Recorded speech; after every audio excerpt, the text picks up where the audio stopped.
Those on Facebook, probably not jumping in right now, but if you jump in, make sure you tag someone, create a watch party. Yeah, smart. Invite others to come and watch this. I know there may be some people that are getting ready to go to the visual. By the time we get finished with this, the visual will probably be started, I guess, out in Poway. Okay. But most definitely want those that can have the time to watch this, to view this. Yeah, definitely. And it'll be hey, what's up, Kathy? Tom, what's going on? I guess kind of maybe the topic tonight is who are you? Who are you? Who are you? Man, brother. Who is you? Who is brother, you? I'm 56, be 57 this year. And sometimes I still ask myself that. Who are you? And I have to start writing some stuff down and trying to define myself again and again and again. Seem like I'm always in the making. You know what I mean? As I get more knowledge, more understanding of things, more experiences in life. Who I thought I was, I realized, that that's part of me, but not all of me. So yeah, that's something else. Who are you? Who am I? Who am I? You know, and of course, other people want to know who are you. They think they know who you are if they Google you, and see all that stuff that's out there and so on. But you really don't know my personal, who I am personally. You got to get up close and personal if you really want to get to know me. Yeah. As the Bible says, no man knows the thoughts of a man except that spirit that's in him, right? And so you'll never know my thoughts unless I want to share them to you, unless God give you a word of knowledge and you can read into my spirit, you know what I mean? And my thoughts and know who I am. Outside of that, we got to have a conversation like this. We have to have some one-on-ones and get to know each other, to really get to know each other, because I like you, man. I really appreciate your commitment to marriage, and I've been married also for a little while, and still getting to know my wife. I mean, I know her, but we still learning each other, after all this time, learning to love each other more, learning to respect each other more. We know each other, and there's times we think we know each other, but we grow and we change, so we got to always be ready to adapt. That's when you talk about intelligence and how smart a person is or wise a person is or whatever terms you want to use. It's really a person's ability to adapt to the environment and the situation that he's in, right? You take a person that walking through our hood, you know what I mean? Just not anybody can walk through the hood. You got to learn how to adapt to that, to know, where the safe places to walk, to know who's who and what's what and what's going on, to know how to what happens and how you're supposed to respond in this hood being encountered by the police versus in another hood and so on, and who you are. So intelligence, when you're talking about intelligence, you're talking about the ability to adapt. A lot of times the intelligent, what they call it, quotient or whatever, is based on somebody that set that up, right? That know nothing about our culture, our belief systems, our values, our communities, right? And our people, right? It's based on books and all of that. But it takes a different type of, in our home life, it takes a different type of intelligence to adapt in here. On the streets, it takes another type of intelligence to adapt there. You can't bring somebody to La Jolla and they automatically know, because they're so smart, they know how to survive in the hood, right? Or know how to survive in poverty, right?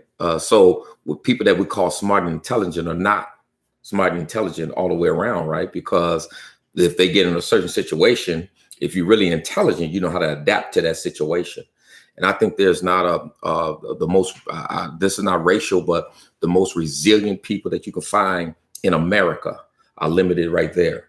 Are Black people, because of what we've been through. We have learned to adapt in any situation and survive, whether it's slavery or whether it's Reconstruction or Jim Crowism, convict leasing, mass incarceration, police brutality, poverty, rejection, ejection, all these different, even the Poway shooter. You know, this guy, I'm not gonna say his name, and somebody brought that out, and I was like, okay, that's great. Don't put his picture, don't put his name out there.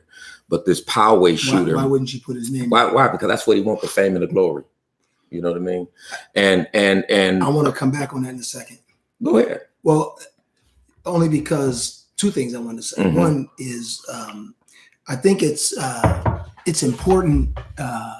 One thing you talked about was to say the most resilient people are Black people. And one of the things that I think somebody would push back on that. But if you ask it a different way, people just don't want to, right? Like imagine if you said, what makes a person resilient? Blah, blah, blah.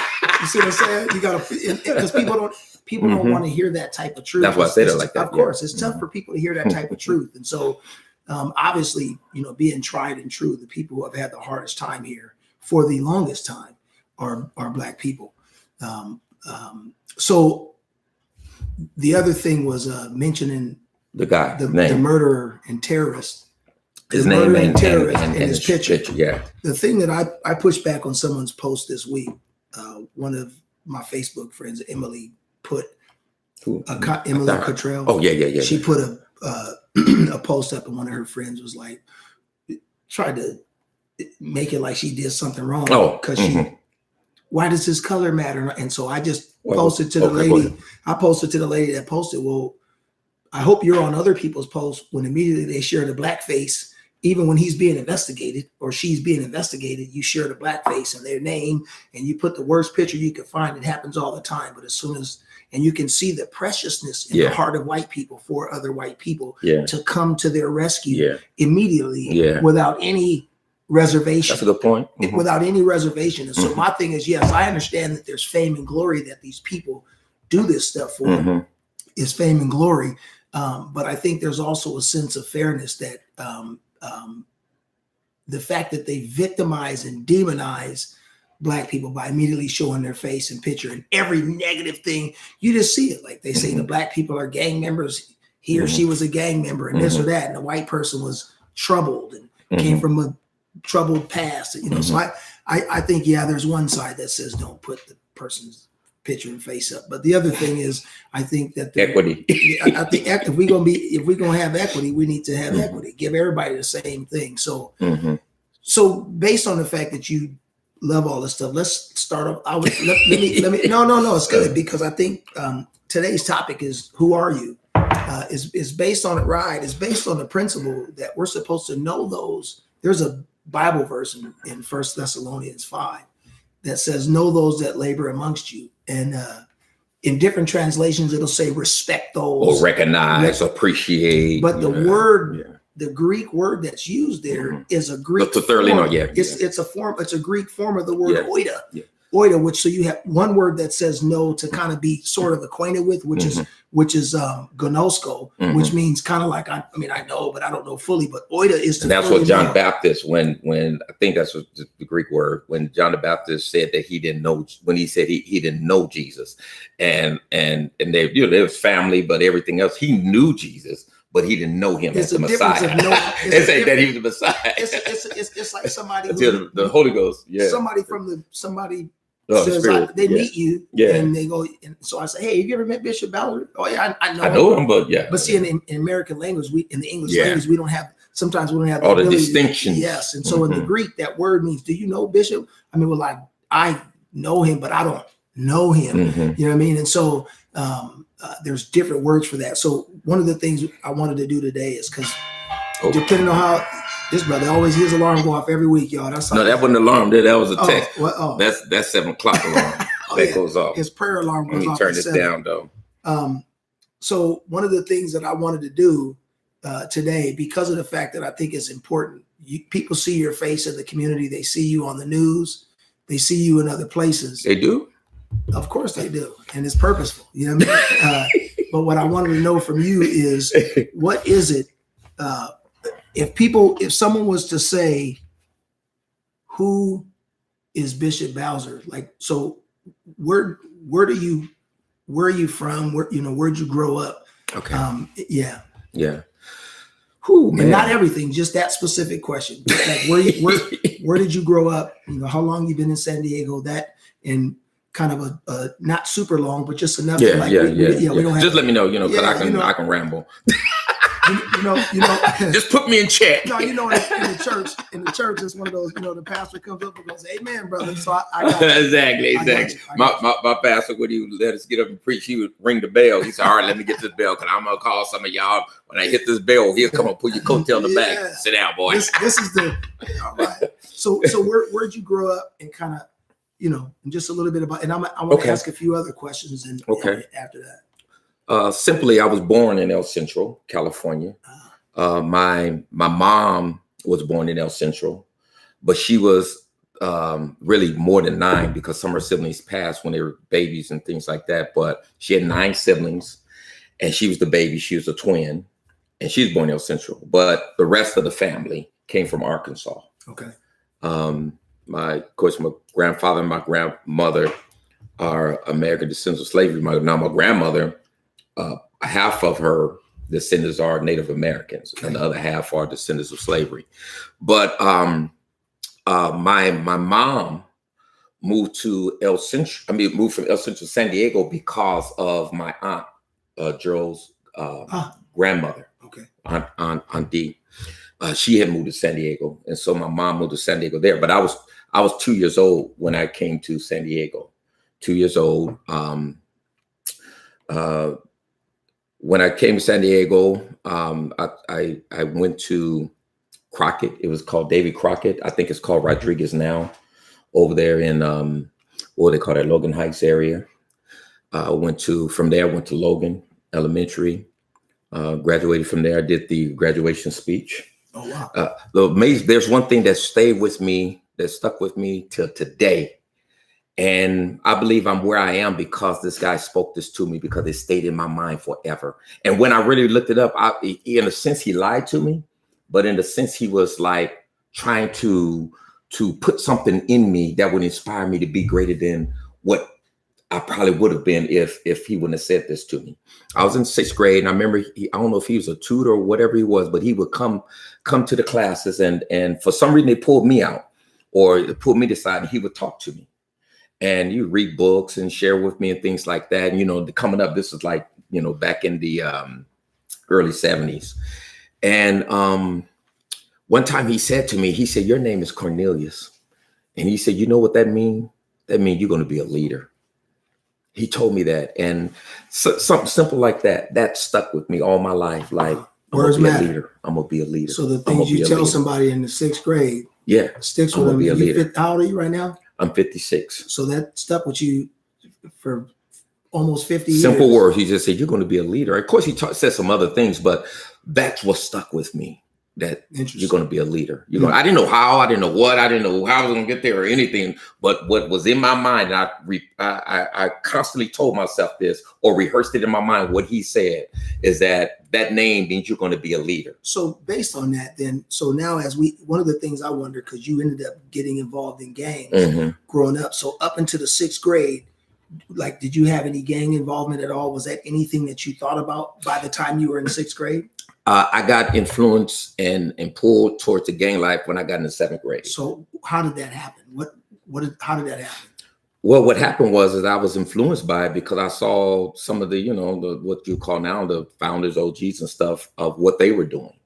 And, you know, as far as anything, and it just was something that was attractive to me. And so, you know, more like a wannabe, you know, one to do this, one to be there, because you really, even at 12, they think, you know, you looked at as too young to be a part of that. You know, you're 13, then you're 14. By 14, 14, I was like claiming it. But, you know, at the age of 12, you was aspiring to be that, you know, and trying to act like you were that and so on, but just not really connected. What was the gang called? What was there? Was it an actual gang, or what was it? What did you actually join, or what did you claim at that time? And is it the same? There's various stories of West Coast Crips. There's various stories of it. But I can only tell you as I know it and what I've seen in it.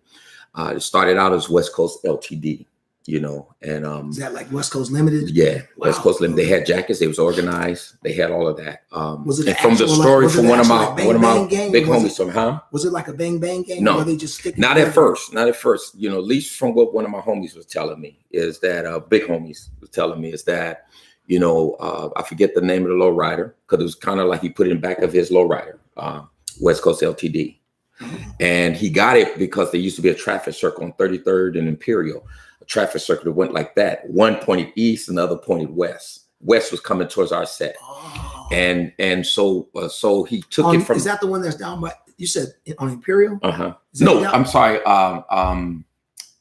Yeah, Imperial. Is that the one that's down by the tow yard, the trolley track, that kind of a weird looking street down there? Yeah, when it goes up that way, it used to be a traffic circle. Make a right there going towards Ocean View, or you go straight and takes Market Street all the way down. That's Not Market. It wasn't Market. It was Imperial. Yeah, right. go Imperial. Yeah, I know. But but before you go up that hill, there was a traffic circle. That's right I there. kind of remember that. Yeah. Yeah, and so the traffic circle, you could turn, go all the way around and come back to. And so when you come around this way, going west towards the coast, it would say west, and so he picked that up, West Coast, and then the LTD stood for limited. And it was kind of like it was lowrider and things like that. And then the homies took that West Coast LTD, and they had bumper jacks. They was organized. I was told that they had either support or funding from the city as far as to organize at the parks and at Memorial Park and have parties and different things like that going on.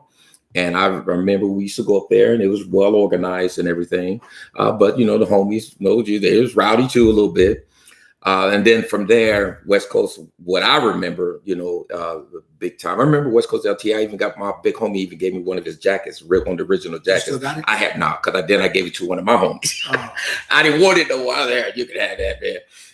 And so that jacket passed around to several people. And What grade was what era are we talking about now? Is this talking in your- the 70s. You're talking in the 70s. But no, was this your seventh grade or was this? No, not seventh grade. This was probably like during the jacket time, man. I was probably like about 15, 16 years old then. So at what point did West Coast Limited turn into what we now know as the West Coast Crips, and what well, no, involvement- West Coast Limited, then West Coast Wrecking Crew, and then West That was Coast like a Crips. breakdancing crew after that. Yeah. So y'all went from car club to dancing Yeah. to what we see now. Yeah. So what part did you play in what we see today? Oh, well, I was for sure there. I was young, but I was sure there when they started banging West Coast Crip, even before that. But because, you know, we weren't a part of Wrecking Crew, but we sure act like we were because we was young bucks. You know, the OG homies, they wouldn't go to let you do that. But one of the things that in the 70s, I think maybe like about the late going into the 75, 76, somewhere around there, we started as young bucks start claiming Roller Coaster. That was the first inner click within, said like you have Blue Baby, Blue, all these different things, Three Babies, all whatever names they have on the West Coast, all these different clicks. The first one was Roller Coasters, and that was us. And then I think after that came Young Buck Originals, and then some other different things. What? But So there's the first one was the first young click was Roller Coasters, and I was a part of that. We Roller Coasters. It's off the song, the Ohio Players. Roller Coaster. So, and I think I'm like 76. I don't know, somewhere around in the 70s. So from But it was West Coast Crip too. But during the you time. banged and you really got it in. And at what point in your life, and you was a real one, like you were reputable in your set. And after doing everything that a reputable person does, at what point of your life did you change and start becoming who you are today? What was the impetus for you? Like, what was the moment where you're like, this is just not for me? Oh, God. So, like, what happened? Oh, man. Okay. You want to hear the story? I'm gonna cut you off. Okay, we need the edited version, brother. We ain't writing no novel tonight. Hey, man, I was shoot. I was partying, smoking whack, PCP, and all that kind of stuff. I think my son was born, Jarashian. He was born already, so he was born in '83. So this had to be in around '83, right after he was born. And you know, I was still getting high and everything. I wanted to change. You know what I mean? My cousin said to me one time from Riverside, "Man, you gonna be still doing this? Your son gonna be out here hanging out with you? You're still gonna be doing this, hanging out in the corners and stuff?" I mean, he wasn't no better than me, but you know, I don't know why. I'm like, he got a lot of nerve, but he didn't have no kids, and I did.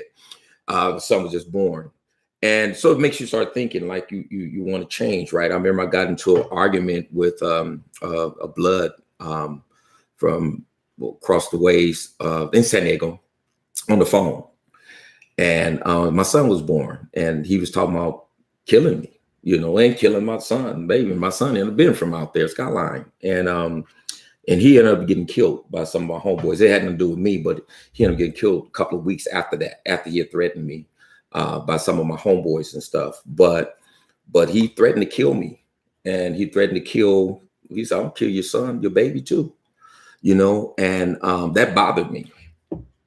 But what really happened was I remember I got whacked out one night, and for smoking PCP. I had lost my job. And so I went down to the development employment. We called it unemployment off, but it's really, you know, development. EDD. Yeah, employment development something, right? Department, whatever. It was downtown on Front Street, you know, where the Assembly's office and all that was right there. And so I went down there to apply for, you know, employment insurance or whatever, and looking for, you know, the show, trying to act like I'm looking for a job. And the lady was interviewing me. It was early in the morning. That night, I've been partying, smoking PCP all night. And she asked me my name, and my mind went blank. She asked me where I live. My mind went blank. I was like, I don't know. And she looked at me in a mockery way, but like she was upset too. You mean to tell me you don't know where you live? You don't know your name? I felt so humiliated. You know, I couldn't remember anything.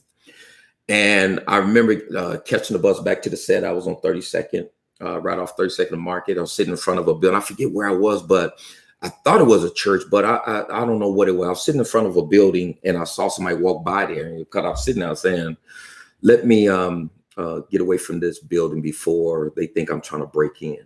And so I got him to start walking up 32nd Street, going towards Golden Hills, up the hill. It was turning to Broadway. And as I was walking up that hill, you know, it just seemed, I'm telling you, man, it just seemed like lights came on for me. It just seemed like all of a sudden I looked around and saw creation, saw everything that existed.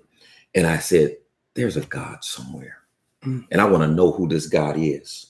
You know, so the first place I knew to look was the Bible. And how old were you at this time? I was 21. And so I started reading the Bible. I locked myself in a room and all day long was just reading the Bible. People thought I smoked too much PCP, and every day reading the Bible, every day reading the Bible. And wow. I started getting convicted by some of the stuff. I'll go out and party and feel bad. I go out and drink, feel bad. I have sex, feel bad. You know, things I doing, I knew was wrong. You know, at least what I was understanding of the Bible. And I remember one night pulling on the side of the road and by myself, you know, in my car, and praying. And I was like, Lord, okay, Lord, I can give up all this stuff. You know, I can stop the drinking, the fornicating, all that kind of stuff. But the one thing I can't give up is my homeboys. I can't give up my set, Lord. That's the one thing I can't give up. And it was maybe like about 6 months later, I was running from the Lord for about a year. And at this point, junction, I think, you know, we was into about 5 or 6 months of it. Mm-hmm. And, you know, still tripping, still reading Bible, but yet feeling bad and guilty about it. And maybe it's about 3 months, I think it's about 9 months later altogether. And one of my homeboys got killed.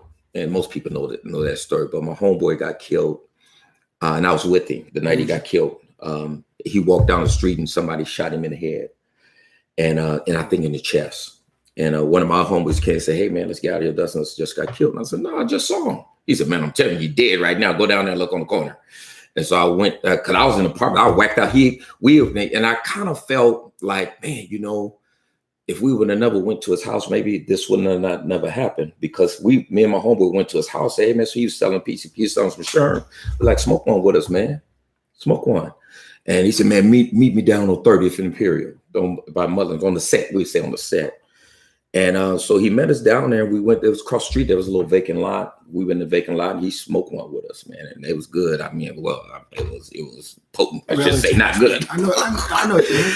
And So I was whacked out, man. So I was on. There was some apartments on 30th and L Street. I was sitting on the steps of those apartments, just tripping on my high. And then my homeboy came, hey man, let's get up on out of here.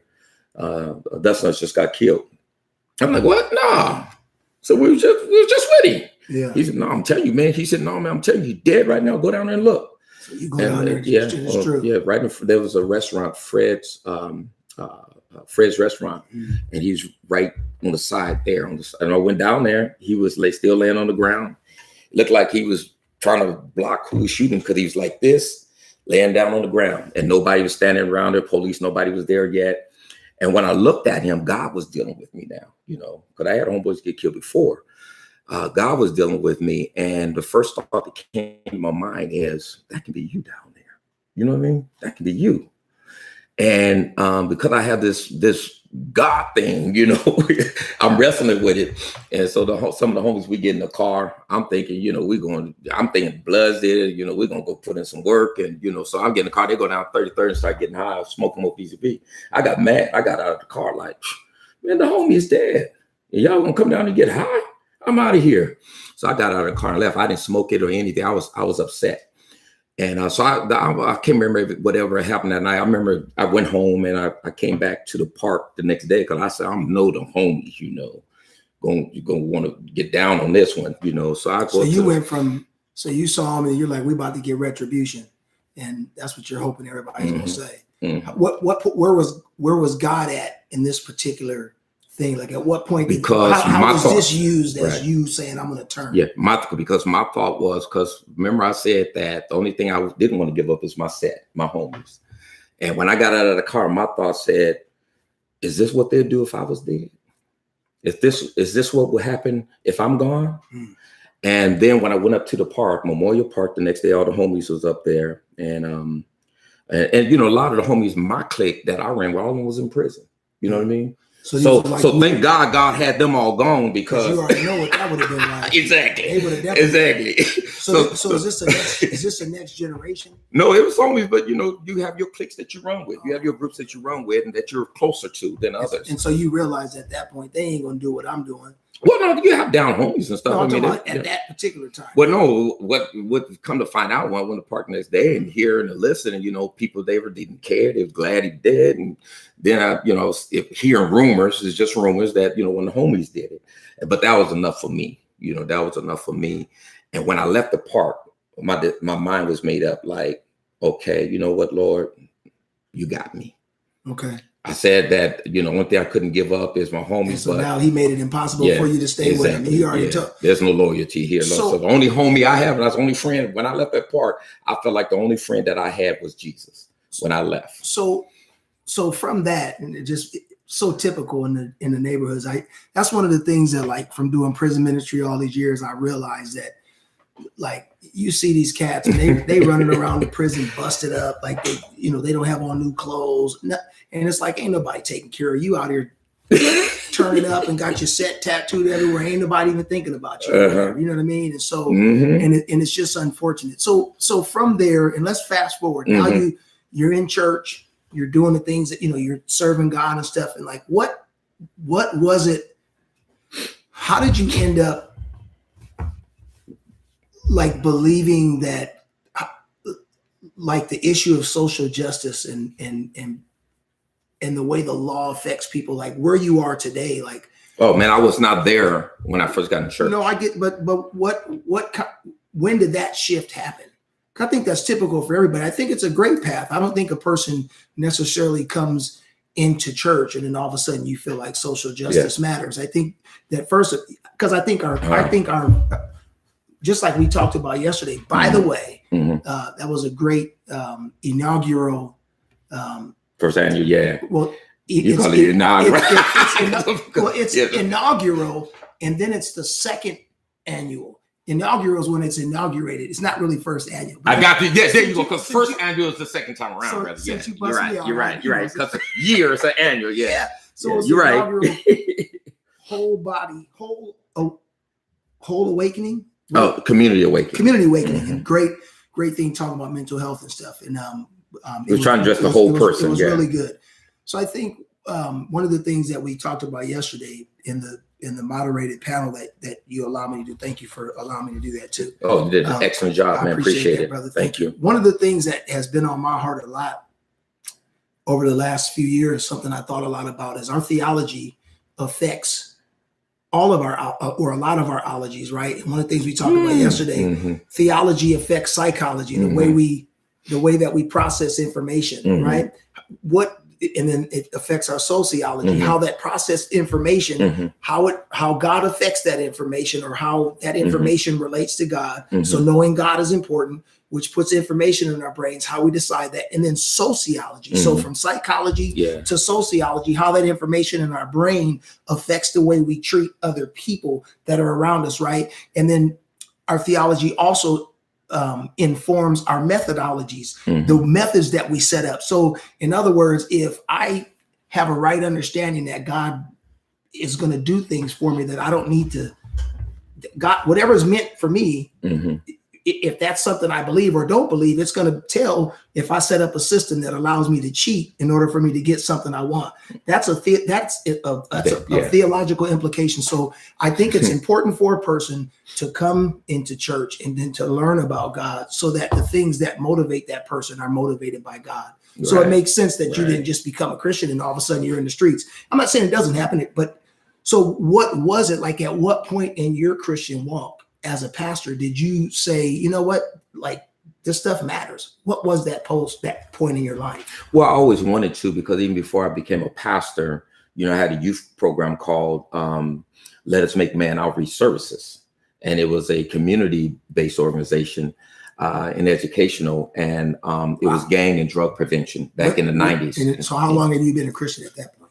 I got saved in 84, and this was around 90, 91, so around there. So kind of six, 7 years. But even before that, man, I've always wanted to do something, but in the church, and no, I'm not bad, because I appreciate the upbringing I got in the church, the foundation I laid, and all that. Real, brother. But in the church, I didn't really feel that I was respected to be able to do work. When I talk about prison ministry to my pastor, he said, "Oh, well, we'll find somebody to do that." And I'm looking like, I'm willing to do it. So you think I'm good enough to do that? Whoa. And so I was always treated as though I wasn't good enough to do anything in the church. You know what I mean? And maybe because I'm high school dropout, former gang member, and all that kind of stuff, I don't know. But I felt like I was never respected in the church by people when it comes to really leading and doing, even though, eventually, even when I was the men's ministry director in the church, but I was assistant director before, and I was faithful and loyal to that position. And then when the director stepped down, the pastor put somebody else as the director that wasn't even faithful to the men's ministry. Isn't that, isn't that funny? Like, but think about this. So you're saying, here I got all this life experience, like God has truly dealt with me. Like, and if you knew my story, it just makes sense. And then somebody doesn't respect that. Think of how many people we have in our churches today. And again, that's part of that theology, how you view God. And that informs the way that you deal with others. And so, like, that's what we were talking about earlier today. Like, the goal of what we're doing today is to get some other youngsters to take this spot so that they begin to find some other cats that want to do this. So it's no wonder that they didn't look to you to do anything, because that's the thought that a lot of people have now. And so they miss, that's because you don't realize that, not you, but a lot of leaders in the church don't realize that God says, or the Bible says that, so God says, but the Bible says that God gives gifts. The Holy Spirit gives gifts severally as he wills. Like, we're all members of one body globally, but individually we're members of one another. And so if you try to, but it's in me as a young person that I'm still a leader, right? Because that brother said, and check this out, because you already in your 30s now. And somebody told you when you was in 6th grade that you was a leader. And look at how that prophecy came to pass. And so he didn't recognize, he didn't respect you. So what happened from that point? How did you then, I'm assuming you broke away from that church? No, I was only a member of one church. That was Great Apostolic Faith Temple Church. I only had one pastor, that's Bishop Charles L. Taylor. There's times I got upset and said I wasn't going back, but God sent me back. So I obeyed God. So how did you end up being a leader? How did in that other program you started? Well, what happened is that by by default, the person who became the director of the men's ministry stepped down, and then pastor, I might well try him.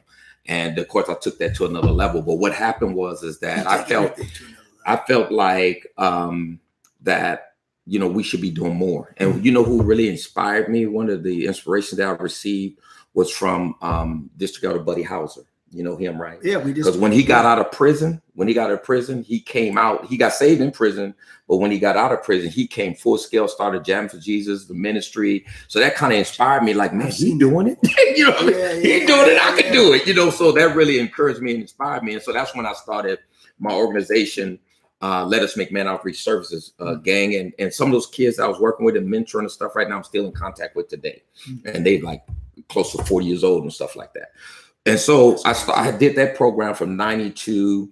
Officially, it was a 501c3 in 92. So from 92 to 95, I had that program. And I was at the same time in 95, I started pastoring. So I merged everything into the church, and I stopped really doing community work and all that, just focused on the church.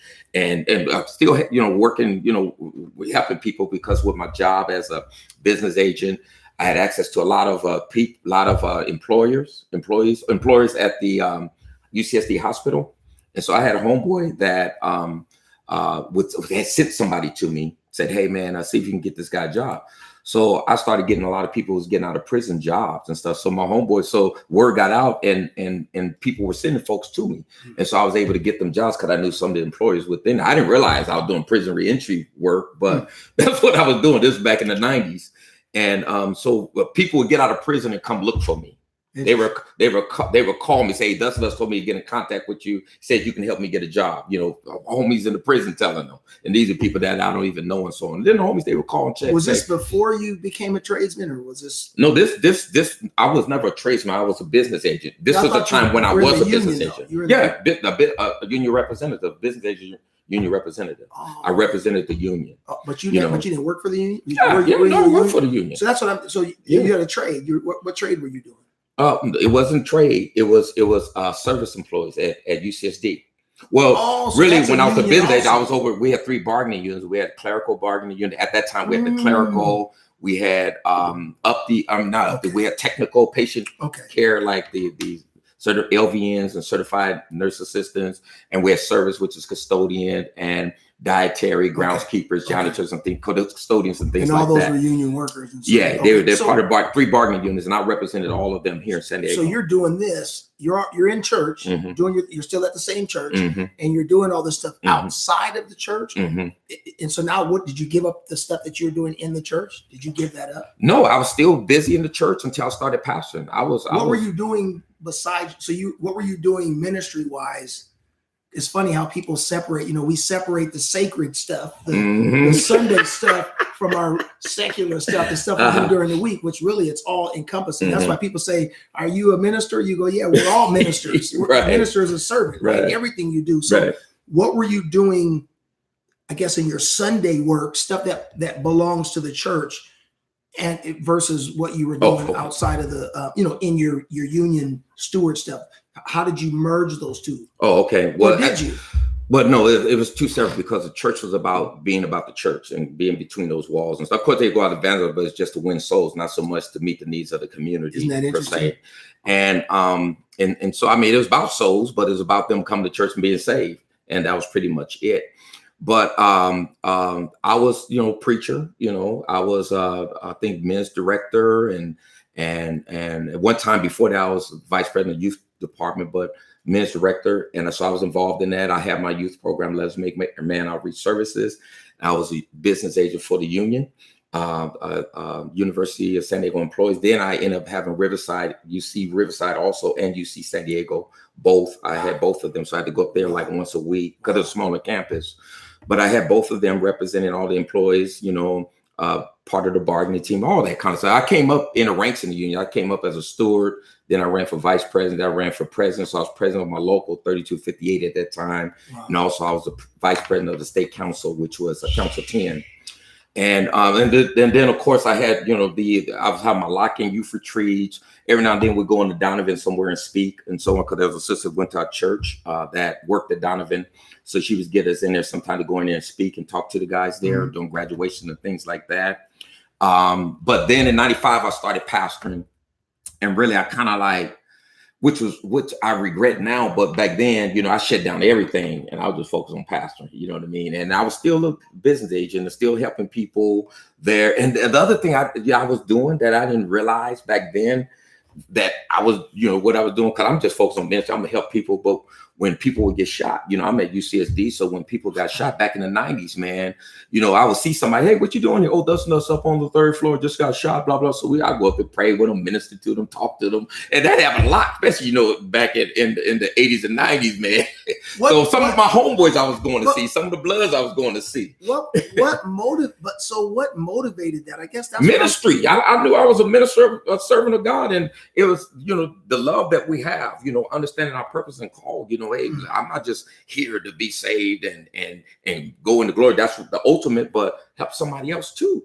Love my neighbor as I love myself. Was that something that you were taught? Because that's weird how, like, you know, you're taught to do allegedly taught to do those things, but like it doesn't happen. Like you're also not allowed to do any ministry. Well, no, it's for me. Yes, it's what you understand of the scriptures, but it's also where you come from, right? And knowing where God has brought you to and what you like to see for other people. So you felt that coming into ministry that you owed that. So so now you're getting people jobs, you're being used at your job to go pray for folks, and just incredible. At what point then, because now you're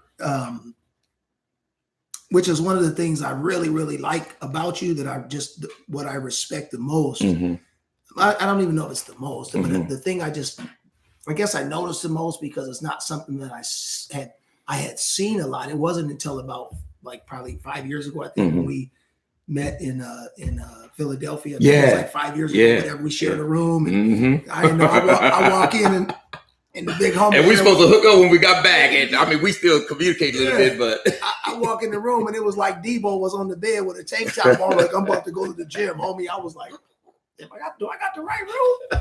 Then he started saying praise the Lord, and I was like, okay. I was like, this is a setup. I came to Philly and came in Debo's room.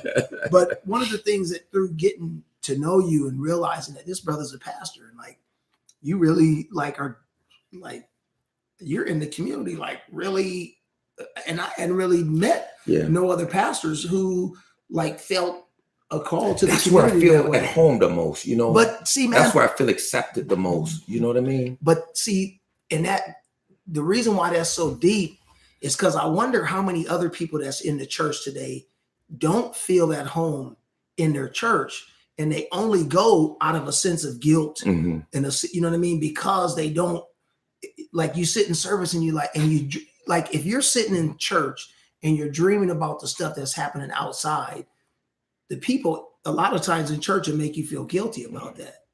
But actually, like, I was a soul winner in church too, though. See, but I did everything they asked to do. But my thing is that, like, I think we've set up these systems in our church that says, hey, invite somebody to church today. And it's like, and I sure enough did. But my thing is this, though. My thing is I challenge the notion of, is that really what we're supposed to do? Right. Are you really supposed to?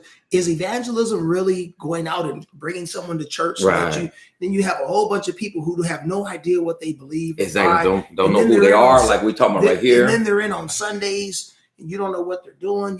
And it's like, you don't know if they're wolves or whatever. So you're inviting all these people in, and then you create a system that has to care for those, and you forget about the actual believers there. So, and I saw you in the streets, and I began to see the things that you were standing for, and I was like, wow. And that was a motivator for me to like begin to get involved. And I don't know if, because like I had never really seen you before, and then I started, even though we didn't like click up right when we came back or whatever, but it was like just providence that I had known you. And then all of a sudden it's like God just started directing me in a position where I started seeing you more and see, you know what I mean? And so how do you now as a pastor, do you ever get flack? Do other pastors ever tell you, man, you shouldn't be doing that? Like, you know, they see you on the news, and because I mean, you do a lot of stuff, but are there any other pastors that like try to ridicule you because you stand for the things that you stand for? What is that like as a pastor? No, I'm not saying do you care about yeah, it. I'm saying do they do it? No, because I don't really have a lot of pastor friends. I was like alienated in the late 90s when I left the PAW, which is Pentecostal Assemblies of the World, the church that I got saved, an organization I got saved in. That was the Greater Apostolic Temple, was a PAW well, they're church. part of PAW, yeah. And you left that church and that organization. And the bishop put a moratorium on me, which means that they don't supposed to fellowship with me. He disfellowshipped. Yeah, because I left the organization. Unbelievable. And I joined Jesus Christ Apostolic Churches, which Bishop Reed, because he was a bishop in the PAW, and he pulled out because we had doctrinal differences. And so I went with him because I didn't like the way I was treated in the PAW, you know. And so when I was ready to leave, I called him and hooked up with him. So when I left, put a moratorium on me. Most of these churches, PAW churches, the ones I knew, I grew, you know, what I grew up in as a saint, they stopped fellowship, stopped talking to me, stopped inviting me to, and somebody told me, well, the moratorium is not still on you. You know, Pastor Buddy Hauser, you know, he's probably one of the main ones back then that really kept it real with me. He never turned his back on me, always was there, even during the moratorium and all that kind of stuff, had me preach at his church, all that kind of stuff. I mean, no matter what, he was always there.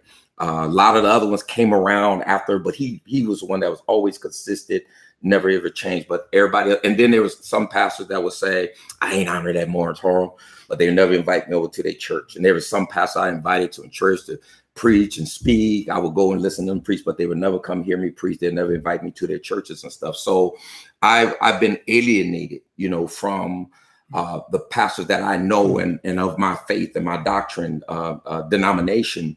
I've been alienated since the 90s from that, you know. So when they see me, kind of what I post today, they're smiling in your face like, hey, but they're not really, there's no loyalty there. There's no really friendship there in the sense of being real with you. And so and so I never had that issue with that. You know, you hear things where people might say something about you, but it doesn't impact me the most. So I surrounded myself and here's the other thing, you know, I was very dogmatic as apostolic. You still are dogmatic right now. But not as the way I used to be. I'm talking about in general, like yeah. you don't. It's like, hey man, I've grown and learned a lot. This is just true though. You're not. Dogmatic isn't always bad though. Yeah. Like you. But I was like denominationally, man, unless you apostolic, get out of my face. I wouldn't be sitting here with you like, man, Baptist, whatever, man, you better go somewhere. Y'all going to hell. Get away from me. You know, that was my thing. I would tell you going to hell unless you get baptized in that. You know, I would tell you that. And God sent me through some changes on that, especially when I was out there by myself. Nobody's really felt. There's a couple of pastors, you know, and you fellowship with and things like that. But there was no real friendships with a lot of these guys. And one of the things that really happened with me is that when I started discovering some of the things I was taught was wrong, and that's what really opened my eyes. And so I had to ask myself, if I was wrong about this, what else am I wrong about? And then the other thing I had to ask myself is like, okay, if you're condemning and judging other people for not believing like you believe and you're wrong and you face God, where are you going? You know what I mean? So then my thing was, I don't care who, Lord, I just have mercy on me, Lord. So I don't care who it is. We have different beliefs, whether you're Baptist, Church of God Christ, or whatever. You believe different than I believe. Sure. I hope you make it, and I hope I make it. And if whoever's wrong, I hope God have mercy on us. Well, you know what I mean? That's my attitude now. Well, it's interesting. It's interesting how you went from here you are, West Coast crip banging, just acting a complete fool. And all of a sudden you're in a position where you realize that these dudes really don't love you. Like they really not gonna, there is no greater love. You know, the scripture says greater love has no man than than to lay his life down for a friend. There's no greater love, right? And so, and you realize, man, these gangsters that you putting in homie love, that's what we call it. Homie love. None of them was gonna do any of that for you. And so you realize, man, this is not working. And then 20 years later, you're in this church banging this I'm down, man. Of the world, doctrine or whatever. Down with it, you're man. banging this doctrine or whatever, and then you realize that these pastors really didn't have your back, and you're out here by yourself. I think that's so. 2 times, 2 real big changes in your life, you ended up being by yourself.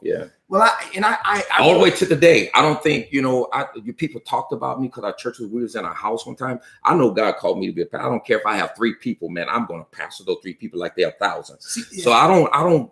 Even though I would like numbers, and I'm still striving to grow and all that, but I don't let that determine and define who I am. Okay. You know what I mean? I know who I am. I know that I'm called to be a pastor. So sometimes people look at small church and say, he ain't no real pastor, or whatever they want to say. But I'll tell you what, I'm called and I have power and I'm anointed and I have revelation and wisdom and knowledge and so on. If you sit down with me and go through the word, you can't get that from somebody that's been to seminary with a PhD. You know what I mean? Right. And so I'm very confident in who I am. I'm very confident in being a pastor, and I don't quit. You know what I mean? I'm not a quitter. And so even when I was in my house, people was all talking about me while I was in my house. For 2 years, we were in our house.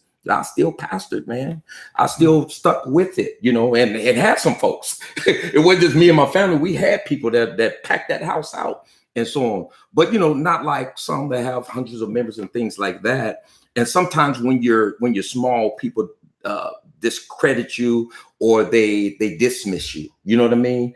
And I never let that impact me. I shouldn't say it never let it impact, but I never let that determine who or define who I am. Well, it's interesting. I see a trait about you that I think is really interesting when you look at the way God calls people. And you see God's hand on people throughout their lives, right? So here you are, like you're a leader. You're told in the 6th grade. Exactly. 6th grade, God uses some. I don't remember his name. I don't even know who he was. He might have been a believer. Who knows? But he prophesies in your life and says you're going to be a leader. And then you go from that to leading in a gang, and you give your life for that, and that doesn't pan out, and God moves you to another place, and you become a Christian, and then you start going hard for the Pacific or for the Pentecostal or Assemblies of the World, PAW, and then like that. They rock your boat, leave you, you end up by yourself again. And now you're the type of person who is willing to lay down his life for the congregants. And the thing that came to my mind is that the scripture calls us to be faithful. The Bible says, whoever's faithful in little, God will make you ruler of much. And there's something about faithfulness in the little things. And, the world looks, it's funny how a lot of, and I don't know if this is typical in other churches, but in African-American tradition, one of the first, when people say, are you a pastor? Okay, what's the next question? It's like, how many people in your church? And somehow your effectiveness is supposed to be measured by how many people you have. And that's another thing. We go back to what we initially started this conversation with, is that our theology is going to inform all of our methods. And so if you're a person who believes that your worth as a pastor is in the numbers of people that you have in the church, you're going to do whatever you can to increase the numbers, even if it means you're going to go against the things that God says. But God doesn't look to that, obviously. So I'm super thankful that you are the type of leader that you are. And I'm pretty sure the people that you pastor and that you love know that. And I appreciate the person that you've been consistently over time. And I definitely see you as somebody that God has called to pastor. I've seen you form things, get them going. You're organized, you research well, you're purposeful. All those things, those are traits that God has used in you. Through and there's a piece that's missing in the sense of coming up, is that like in the church, I wasn't taught about my culture, Black culture. We just talk spiritual, God, and that's it. And in fact, when you try to get to the pastor, dismiss that and to just focus on spiritual, focus on God. But there was a couple of people, brothers, that was in the church that I would talk to on the side that really wasn't popping in the church, but and they would share with me about being Black and what we go through with racism and things like that. And they started telling me, read this book, read that book, read this book. And I started reading this book, and I got in the 90s, I got my wokeness. Before then I was asleep, Well, but you look at, I was in the sunken place. Well, it's funny because it's interesting how many people kind of criticize what it means to speak out about the issues that happen in the Black community even today. And but the things that the luxuries that we enjoy today are because the church spoke out in the 50s and 60s, right? The church has always been a place to stand for truth. And I believe if you recognize that people are created in the image of God, then you should act that way, right? That should, again, that theology should inform your sociology to show the way that you treat people, and that everybody deserves dignity regardless. And it's wrong to show favoritism, right? That's wrong to do that. But you have to, I think we have to understand what that looks like, that you have people who are in need. And if you have people who are in need of daily things, then it is your responsibility, if you're a Christian, to make sure that they have those things. And so for me, I feel like it's okay and it's necessary for churches to speak out about the issues that are happening in the Black community. There's a lot of stuff that's happening that people are silent about. And again, I appreciate the things that you've been through in your life. And people criticize the SDOP and people. That's the San Diego organization. But really, that's where, as far as really diving deep into racial justice, is when I got involved with them. When I went to a rally or something and they were there and they invited me to go to Sacramento and they was addressing some issue, I was like, wow, this is it. This is the piece that's missing, that I need to be involved in and really get this thing going and so on. And then hearing them through Pico talk about theology and how our theology, we take that into the community, we take that into politics, we take that, in various places, make the difference and so on, make the change that we want to see. And so that's where, being a part of that and being able to connect with other churches and other pastors that have the like mine, like we connected in Philadelphia through a Pico event, right? Here's what's very interesting. I tell people this a lot. It's interesting. It's sad and interesting how a lot of what you learned came from outside of the church.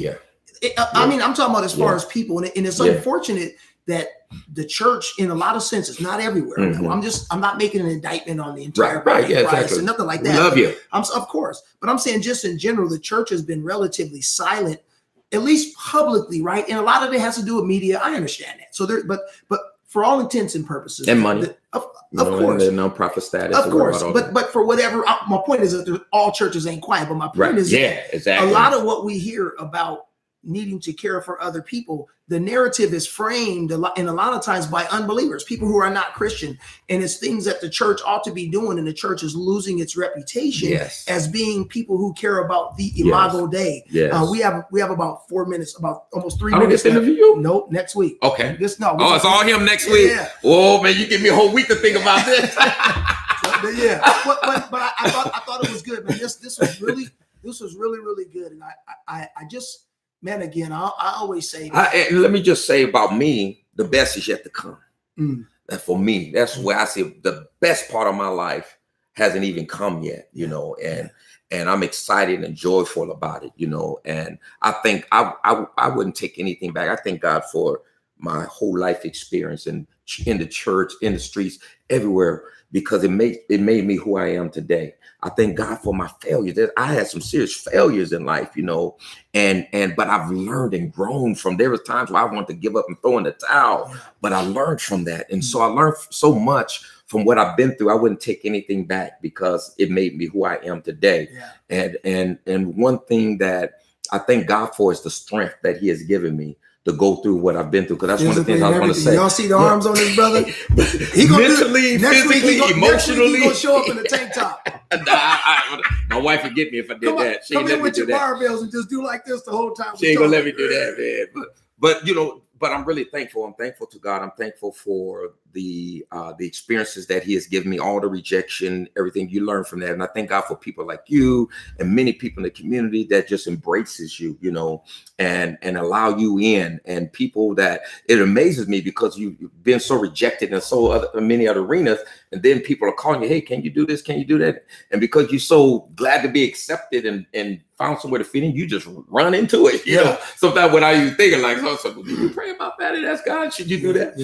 Because you're just so excited to want to be included and be a part of something. And I think that's what most people want. They want to be included, want to be a part of something. And so I'm really thankful to God that I'm able to exercise my ministry and give back Okay. And I thank God, I think, to really have impact, we do have to have political support and popular support. I mean, at least in the community, be accepted there. You know what I mean? Not at the expense of truth. No, never compromise. You know what I'm saying? Never compromise. Yeah. One of the things I always say is that, I had to always correct myself. I don't care what anybody thinks. So no, I care about what you think, but I'm not going to let what you think stop me from being who I am. If what you believe is right. So exactly. Well, we're gonna end, but I just want to end with. Thank you for listening. Of course, I want to end with an encouraging word. Again, man, I really appreciate you, brother. I'm thankful to God that we met. I am too. You are definitely one of the brothers that, as the scripture says, Paul talks about in the church, that he prays, he encouraged the church one day, man. I think of you, and whenever I think of you, I pray for you, and I thank God for you, and I thank God for you, man. And you are an asset to the community. You are an asset to San Diego. You're an asset to the people. You're an asset to the people of God. You're an asset to the struggle. You're necessary. Your ministry is welcomed. It's necessary. I can see through listening to you through this hour what God has done in you to bring you where you are today. Very, very thankful for you. I'm down with you no matter what. I'm down with you too. Till the wheels fall off, brother. That's it. And I really appreciate you. And I just want San Diego to really understand, man, that you, Bishop Cornelius Bowser, you know what I'm saying, are the truth. You are a real one. His church meets on Saturdays, Sabbath 11:30 to 1:30 at Memorial Recreation Center. And so go check them out. You can check them out on Facebook, Cornelius Bowser Sr. I got a son out there. Yeah, Cornelius Bowser as well. You can also find them on Twitter. What's your Twitter? Same Cornelius Bowser. Cornelius Bowser Sr., but at Shambe, that's TSHOMBE 77. Shambe 77. We'll put that in the comments. I'm on there the most time, Twitter. So check me out on Twitter. Right. Follow me there. Follow him on Twitter. And so just really appreciate you again. Like he said, thank you all for taking the time to sit with us for this last hour. Let's mention a few people. As we said in the beginning, what's up, Tom Lemon? What's going on there? Kathy, how are you? Jason Edmonds joined for a moment. Rainisha, what's going on? Rainisha Clark, Layla, Sister Layla, Joseph, my brother from the Democratic Republic of Congo, Viva Longmire, that's family right there. One of the greatest chefs, pastry chefs in all of San Diego. Sister Kenya L. Taylor, her and Tom Lemon are both. Oh, Kenya's on there. Kenya Taylor, yeah. Hi, Kenya. Going for. That's going to be our county board of supervisors. District 2, EWMC. That's the Electrical Workers Minority Coalition. I believe that's what it is. EWMC. Dakota, what's going on? Dakota, Mofa, Thyron, what's going on, man? Bobby, Suzanne Forbes, what's going on, sis? Donald Williams, hey, brother. Kari Howe. Kari was a classmate of mine. Irvin Jr. What's up, Irvin? Man, you popular, He's man. Coach. No, Armando Ventura. That's my brother right there. He said we had street preachers like Gangster Ernie's from I didn't get to share it either. You did. Ralph Haynes. That's one of my mentors from the fire department. Love that brother right there. He told me two things when I came in the fire department. Your hair is too long and your handshake is weak.